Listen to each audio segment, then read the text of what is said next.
इस लेक्चर में डिस्कस करेंगे van der Waals pressure gas correction.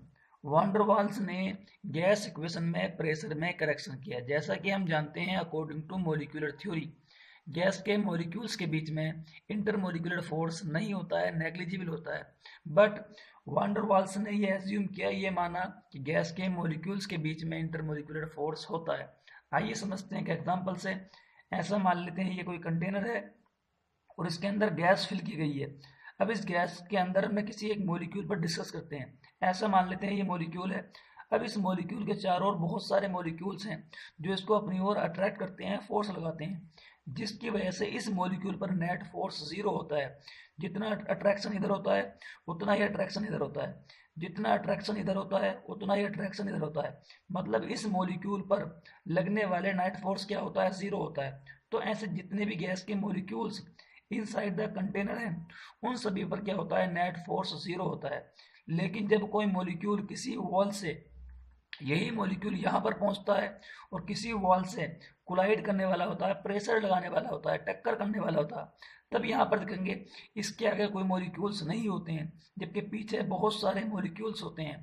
तो ये पीछे वाले मॉलिक्यूल्स इसको अपनी ओर अट्रैक्ट करते हैं, जबकि आगे मॉलिक्यूल्स नहीं होते हैं। तो जिसकी वजह से इस पर नेट फोर्स लगता है। वो नेट फोर्स कहाँ पर होता है, पीछे की ओर होता है। जब यहाँ पर ये मॉलिक्यूल था तो जितना फोर्स इधर था उतना ही फोर्स इधर, जितना इधर उतना ही इधर। मतलब इस मॉलिक्यूल पर लगने वाला नेट फोर्स क्या था, जीरो था।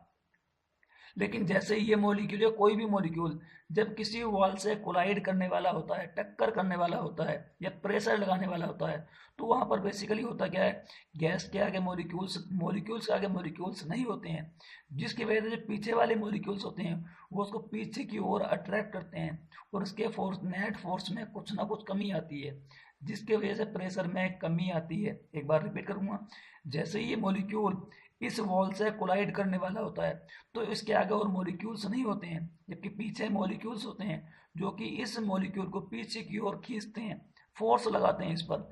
तो इसका नेट फोर्स कम हो जाता है, जबकि इसका नेट फोर्स क्या था, जीरो था, दूसरे मॉलिक्यूल की वजह से। तो इसी वजह से यहाँ पर क्या होता है, थोड़ा फोर्स में कमी आती है, जिसकी वजह से प्रेशर में कमी आती है। इसी को कहते हैं हम वांडर वाल्स प्रेशर करेक्शन। उन्होंने माना कि अगर आइडियल प्रेशर पी आई था तो उसमें पी आई डैश की कमी आ जाती है। क्यों आती है कमी, क्योंकि इस मॉलिक्यूल्स को पीछे वाले मॉलिक्यूल्स अपनी ओर अट्रैक्ट करते हैं और इसके फोर्स में नेट कमी कर देते हैं। अब ऐसे जितने भी मॉलिक्यूल्स होते हैं जब भी वो वॉल से कोलाइड करते हैं तो उनके प्रेशर में कमी आती है। इसी को हम वांडर वाल्स प्रेशर करेक्शन कहते हैं। P इज इक्वल टू होता है पी आई माइनस के पी आई डैश। यहाँ पर पी आई डैश क्या है, फोर्स में या प्रेशर में कमी। पी आई क्या है, आइडियल प्रेशर यहाँ पर है, और यहाँ पर है पी है करेक्शन। हम इसको लिख सकते हैं P I is equal to P I plus P I dash. अभी जो पी आई डैश होता है ये डिपेंड करता है नंबर ऑफ मॉलिक्यूल्स पर एन वॉल्यूम पर। तो हमने बोला P I dash is directly proportional to n upon V square, या P dash is equal to यह जगह एन स्क्वायर अपॉन वी, जहाँ पर एन होता है नंबर ऑफ मोल या मॉलिक्यूल एंड वी होता है वॉल्यूम ऑफ द कंटेनर। इसी को हम कहते हैं जो पी डैश है, इतने प्रेशर की ही कमी आई, और यही करेक्शन था वांडर वाल प्रेशर करेक्शन।